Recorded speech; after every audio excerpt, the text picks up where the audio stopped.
One thing you've in the past mentioned as one of your priorities, bringing new business and residents to Leavenworth, and the city has, lost population, and in the pandemic, as you know, a number of businesses closed.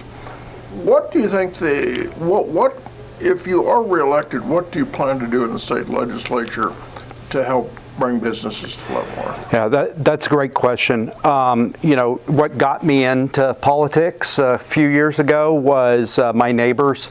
So many of my neighbors up in North Leavenworth are unemployed, underemployed, and I just wanted to do something to bring jobs and opportunity back here to Leavenworth to give those folks opportunities to grow their lives and grow their futures. And in my first term, I think we had a lot of wins. One of the big things that I'm most proud of is we were able to get a bill passed that I sponsored this year called the Historic Kansas Act. And what that bill does is it creates incentives for investment in historic downtowns like ours. Yeah, and it incentivizes builders to take on these projects because they're money pits. They take way more money to finish than you're ever going to get back out of them. So it creates some tax incentives to do that. It also creates additional tax incentives to build out the upstairs lofts. So maybe we can get folks living in our downtown, frequenting those businesses. But finally, it creates incentives for banks to loan to these projects because banks are frankly interested in the bottom line, and if they're going to make an investment, they want to know that it's going to be economically feasible for them. And so it creates some tax incentives for them to invest in these older buildings.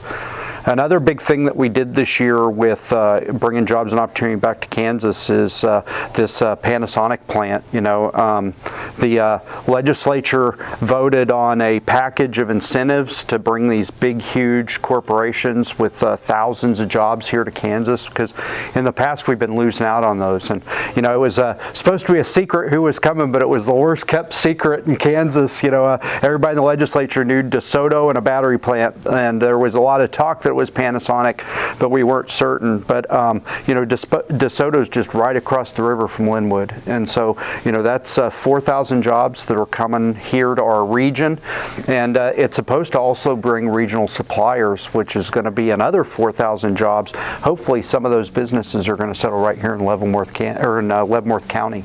Well, that is good news, and